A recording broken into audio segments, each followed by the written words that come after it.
wanted to try to just give you a couple of the highlights, if you will, of a new program that we want to implement. We heard you loud and clear a year ago when you indicated that the internet selling was not only handicapping, but in some cases crippling some of the stores. We saw a lot of stores close and go completely to internet selling. And what you have subsequently is just a bloodbath. The only difference between, one internet seller and another internet seller is price. And if you get into a price war, nobody in this room wins. I will say that within the last 10 months since the last time we got together, Rodney's done a fantastic job of allocating the product. He knows where almost every case goes, not maybe where every box goes. But he knows how much product is going to where, and by controlling the flow of product, he's kept the prices high. And fortunately, I don't think we've been caught up in some of the internet bloodbath that's taken place. But we do want to take it another step further and introduce a new distribution program that, again, kind of puts our money where our mouth is, if you will. It's a scary stand. Because we're stepping out. We need your support. We need your help now more than ever. But what we want to try to do, we recognize that it's a diverse community that we live and work in. We recognize there are a lot of different players at the table, if you will. When we set out to do this, we didn't. A lot of the stores that I've talked to, people in this room said, well, you just need to get rid of that distributor or this guy or get rid of that guy. Everybody in this room, everybody in this industry has worked very hard for a very long time to earn a spot at that table, if you will. And we think that perhaps because there have been no guidelines in place, that we've allowed some of these people to do what they've done. And I can't say that I blame them. They're doing what they can to earn a living and take care of their family. But because it has put so many of others of us in the room in jeopardy, we wanted to try to bring some discipline to the business. And first and foremost, to do that, we need to identify who the players are. So we're going to identify who the distributors are, authorize them to be our Panini master distributors. You'll know who they are. They'll live by a certain set of guidelines. We want to promote our distributors selling to the stores, not direct to consumers. In fact, we're going to go so far as to disallow the use of sub-distributors. So we'll have, we'll have our distributors identified, operating under a clear set of guidelines. We want to identify the retailers. Everybody in this room, I assume, has received either from us or from your distributor, in essence, an application. What we need to do, we need your help. We need to verify who, in fact, is a store.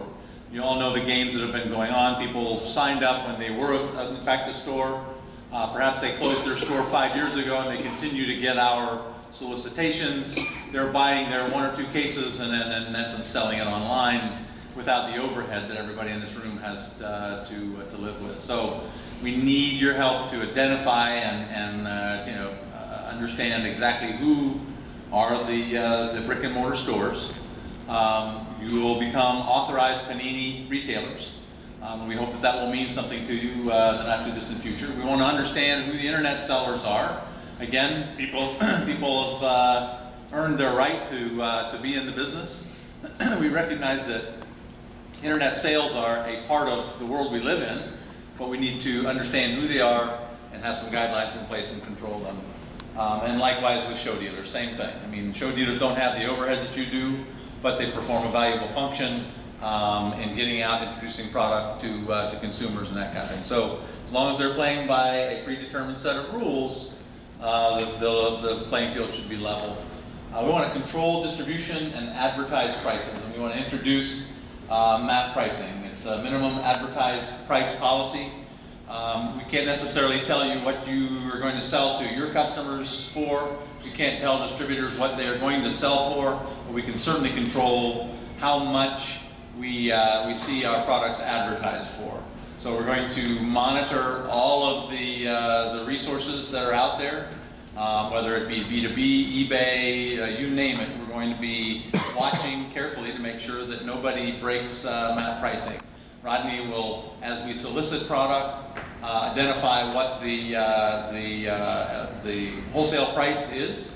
We'll identify what the suggested retail is. We'll identify the margins that we expect to be maintained, and we don't want to see anything advertised below those price points.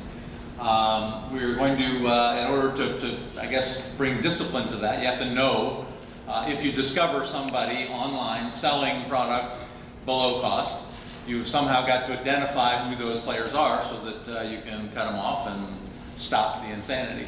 And so we're going to implement a tracking system that will track boxes and cases to the end source. So if we see Joe Schmo, whoever he may be on eBay, selling product for less than our advertised pricing, we can in fact buy a box, determine who that source was, cut the source off, and not contend with it any longer. So we want to track products flow to Panini authorized distributors and Panini authorized retailers. Next, again, we've asked you to bear with us, complete the application. I know it's a pain. I know you've had to do these things in years past, but you understand how much the complexion of our industry has changed and how important this becomes. So please complete your application to become a Panini authorized retailer, Panini authorized internet seller, or show dealer, so we know who you are. We'll clearly identify the rules that we would expect you to abide by within those areas. We would expect, obviously, for you to support the map pricing, maintain advertised pricing for 30 days. So we recognize, and again, this is going to be a fluid, this is the humble beginnings, if you will. It's our attempt to level the playing field. We recognize, not all of our prices, not everything we do is a home run. So we recognize that after a certain period of time, when prices start to wane a little bit, you need to get out from under existing inventory so you can buy future inventories. After 30 days, you're free to move about and it's business as usual, if you will.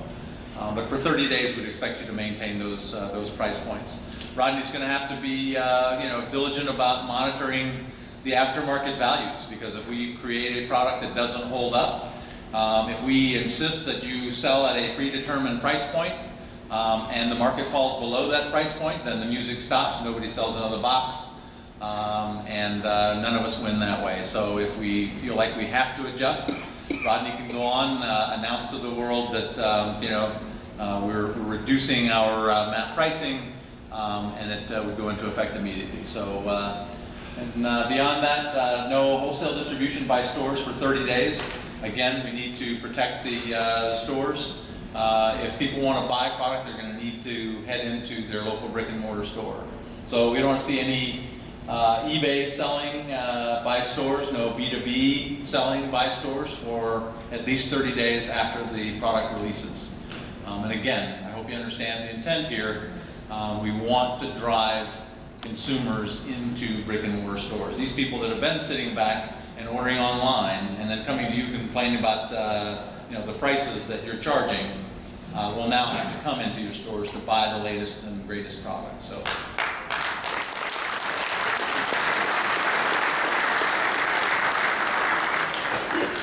the price protection for 30 days, if you will, map pricing. Another very important aspect of this is no internet sales for 7 days. So for 7 days from the release of a product, the only place that a consumer can buy the products that Mark listed here will be at your store, period, end of sentence. We don't want to see any product going through any other mode with the exception of in your store. So we're putting our money where our mouth is.